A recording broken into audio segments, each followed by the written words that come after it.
എസ്കെൻ പത്തനംതിട്ടയിൽ നിന്നാണ് ഒരു ഞെട്ടിക്കുന്ന ദൃശ്യങ്ങളാണ്. എസ്കെൻ പത്തനംതിട്ടയിൽ സിഗ്നൽ മറികടക്കാൻ പാഞ്ഞ സ്വകാര്യ ബസ് ഒരു ബൈക്കിന്റെ മുകളിൽ കൂടെ കയറ്റി ഇറക്കി. ബൈക്ക് യാത്രികൻ രക്ഷപ്പെട്ടത് ജസ്റ്റ് രക്ഷപ്പെട്ടു. എസ്കെൻ തലനാഴിക്ക് രക്ഷപ്പെട്ടു. സെന്റ് പീറ്റേഴ്സ് ജംഗ്ഷനിലാണ് അപകടമുണ്ടായത്. ദൃശ്യങ്ങൾ 24-ന് കിട്ടി. ആ ദൃശ്യങ്ങളൊന്ന് കാണാം. എന്റെ അമ്മോ, എസ്കെൻ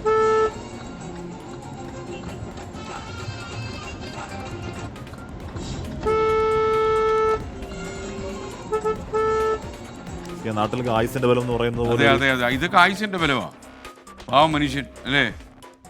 അപ്പൊ എ വി ജയശങ്കറാണ് ആ വാർത്തയുടെ വിവരങ്ങൾ വെച്ചിരുന്നത്. ജയശങ്കർ, ഇത് മത്സരോട്ടമാണെന്ന് തോന്നുന്നു അല്ലേ? ഏതോ ഒരു ബസ്സിനെ മറികടക്കാൻ ശ്രമിക്കുകയാണോ? അല്ല, അതായത് ആശ്മി, ഇന്നലെ വൈകിട്ടാണ് ഈ സംഭവം പത്തനംതിട്ട സെന്റ് പീറ്റേഴ്സ് ജംഗ്ഷനിൽ ഉണ്ടാവുന്നത്. ഈ ബസ് സിഗ്നൽ മറികടക്കാൻ ശ്രമിക്കുകയായിരുന്നു. ഈ സിഗ്നൽ പെട്ടെന്ന് റെഡിലേക്ക് മാറുന്ന അവസ്ഥയായിരുന്നു. അതുകൊണ്ട് തന്നെ പെട്ടെന്ന് അപ്പുറത്തേക്ക് കടക്കാനുള്ള ഒരു ഓട്ടമായിരുന്നു. അതിനിടയിലാണ് ഇങ്ങോട്ട് മാറാൻ നിൽക്കുന്ന ബൈക്ക് യാത്രനെ ഈ ബസ്സുകാരനെ ഇടിക്കുന്നത്. എന്തായാലും ആ ബസ് എന്തായാലും ബൈക്കിന് മുകളിലൂടെ കയറി പോകുന്ന ദൃശ്യങ്ങളിൽ വ്യക്തമാണ്.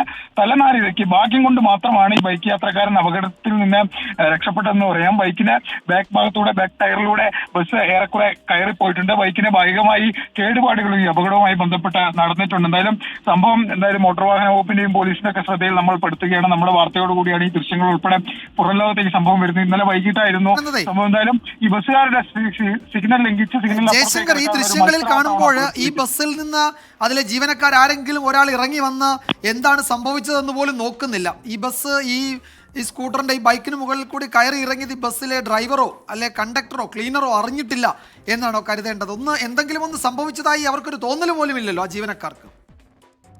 അതായത് വിജയകുമാർ, ഇതിന്റെ ദൃശ്യങ്ങളാണ് നമുക്ക് ലഭിച്ചത്. നമുക്ക് പ്രാഥമികമായി നമ്മൾ വിവരശേഖരണം നടത്തിയപ്പോൾ ഈ ബൈക്ക് യാത്രക്കാരന് മറ്റു തരത്തിലുള്ള ആരോഗ്യ പ്രശ്നങ്ങളൊന്നുമില്ല. പക്ഷെ അദ്ദേഹത്തിന്റെ ബൈക്കിന് പ്രശ്നങ്ങൾ ഉണ്ടായിട്ടുണ്ട്. എന്തായാലും ഇതുമായി ബന്ധപ്പെട്ട് പോലീസും മോട്ടോർ വാഹന വകുപ്പൊക്കെ നടപടി സ്വീകരിക്കുമെന്നാണ് നമ്മൾ പ്രതീക്ഷിക്കുന്നത്. ഈ ദൃശ്യങ്ങൾ കാണുമ്പോൾ തന്നെ വലിയ ഭീതിപ്പെടുത്തുന്ന ദൃശ്യമാണ്. പക്ഷേ ഒരു ആശ്വാസം എന്ന് പറയുന്നത് ഇത്രയും വലിയ അപകടത്തിൽ നിന്ന് ഈ ബൈക്ക് യാത്രക്കാരൻ അത്ഭുതകരമായി രക്ഷപ്പെട്ടു എന്നാണ്. ഒരു ഇഞ്ച് ഇങ്ങോട്ടോ അങ്ങോട്ടോ ആയിരുന്നെങ്കിൽ അദ്ദേഹത്തിന് മുകളിലൂടെ തന്നെ ഈ ബസ് കയറി ഇറങ്ങുന്ന ഒരു സാഹചര്യം ഉണ്ടായിരുന്നു. എന്തായാലും അതുണ്ടായില്ല. വലിയ ആശ്വാസമാണ്. പക്ഷെ അപ്പോഴും ഈ സ്വകാര്യ ബസ്സുകൾ ഇത്തരത്തിൽ സെക്കൻഡുകൾ ലാഭിക്കാൻ വേണ്ടി ഇങ്ങനെ സിഗ്നലിന് മുന്നിലൂടെ ചേട്ടനെ കാലെന്തോ നോക്കുന്നുണ്ട്, കാലി പരിക്കൊന്നുമില്ലോ അല്ലേ?